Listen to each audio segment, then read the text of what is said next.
Hello. Welcome to another video. In this video, I just want to tell you the best tools to teach online. Well, this list can be different for you, of course. I'm a Windows user. I'm not a Mac user, meaning that I probably don't know a few names for Mac. I'm sorry for that, but most of them, I think you can have it on Mac, which is great. So this is my list once again. So I don't think this is the best for me. That's why I said the best tool to teach online. I use all of them for different purpose, and I will explain to you everything I do with them. So let's go.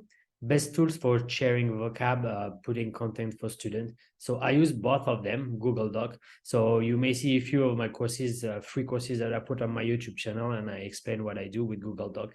I always put all the vocabulary of the day, everything that I explain, links, everything. And I use Google Sheet. If you see my last video or how to beat the language barrier with the student, this is my strategy that I use when we cannot communicate together because our language, we don't have like a language in common. So I use Google Sheet. If you don't know how to use it, please go to see that video. It's going to be very helpful for you if you have a student that don't speak your language. It's a great tool, great tool. So after for content and presentation, so now I use like three, basically like Microsoft PowerPoint and Google Slide are exactly the same. The things that you can share with Google Slide, but I don't share my slide. I just put the slide, a copy on the slide on the Google Doc at the end of the class. So sometimes I have Google Slides, sometimes Microsoft PowerPoint. And now lately most of my presentation I made them on Canva because on Canva it's a great tool. I show you that in a few videos already, everything that you can do, and I try to find a way to turn my PowerPoint into Canva, which is great. I really do love teach with Canva. There's so many small tools that are really fun. I'm probably gonna make a video in the future where I explain to you everything. Will be better. It will be too long if I have to do it now. So the best tools for teaching itself online, most of the platform they have a classroom like italki classroom, Preplica classroom. To be honest, I had trouble so many times and I don't really like it. For me, I'm a Zoom lover. At the beginning of my journey I was using Skype, and I find it a bit a lot of, not a lot, but few trouble. It was not that smooth with Zoom. And when you know to learn Zoom after, you cannot go back. It's awesome. With Zoom, you got everything. As you can see, if I go here, that's what I brought like a whiteboard, because you have a whiteboard in Zoom. So you definitely you go just go to new share. You go on whiteboard, bam, another whiteboard up here, and after you can explain things.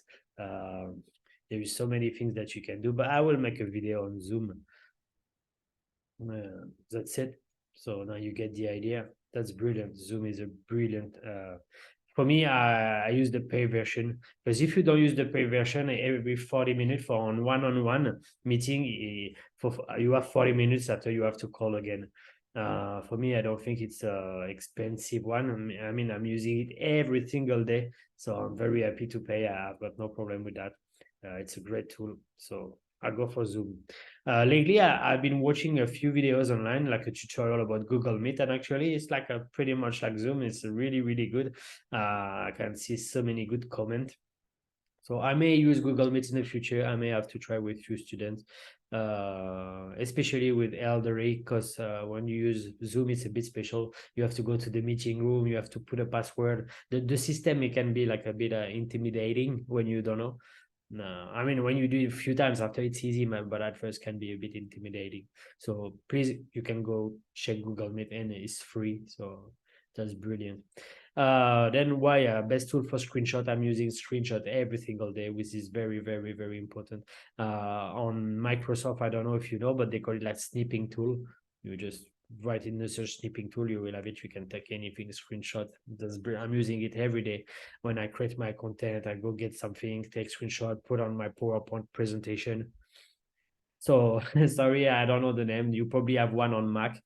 So the one on Mac, I don't know, maybe Google it, a snipping tool on Mac, or screenshot tool on Mac. And for me, I'm using it every day, very important. And best tools for reviewing vocab. For me, I'm a huge fan of Anki. On my ebook, I say all my students, you have to use Anki. There's a huge difference between students that use Anki and the ones that don't use Anki.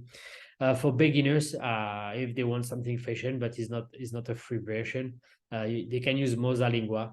It depends the language you're teaching to. There is no every language, but the most popular language like Chinese, Spanish, French, English, German, Italian, they've got Mosalingua.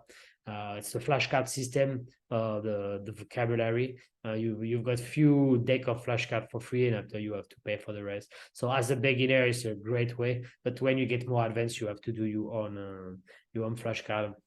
For a little while, I was like making the flashcard for my students, but I decided to stop because I tell them that if you do it yourself, it's another opportunity for you to review all of them, which is great.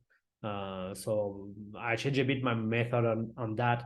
I say, okay, at the end of the class, do it straight away. And after you're done for today, you can forget the language. And the next day, between classes, when you're done class, please just use Anki and remember the vocabulary. Once again, I repeat, Anki is based on science. That it's a great tool. It will help you to remember everything long term. I'm using it for so many things, not only for learning language. You can use like for math, geography, things that you want to learn. If you have a list of things that you want to remember, use Anki. It's a brilliant tool. You can have on your phone, you can have it on your computer. That's simply brilliant. So that's it. That was just a small list of the best tool that I'm using for Teach Online. I didn't miss anyone. That's all I'm using. I tried a few things that I didn't like and I stopped. I can tell you way more the things that I did, but with that, you're good to go. If I were you, if you want my opinion, for me, I purchase Zoom. It's very important. I'm using every day, and I have a Canva Pro as well because I'm using it every single day. And you're not only teaching, if you really make some research, some YouTube video, they teach you how to make money, how to do freelancing using Canva. There is so many things that you can do. It's unbelievable. It's a great platform. You can do website, you can do ebooks, you can do logos, you can do ads for Instagram, TikTok, anything. There is so many things that you can do. It's like you can start a freelancing journey on the side. That's what I'm teaching in my course, like Teacher Empire. So check it out. That's just a recommendation. And I wish you to have a fantastic day, as always.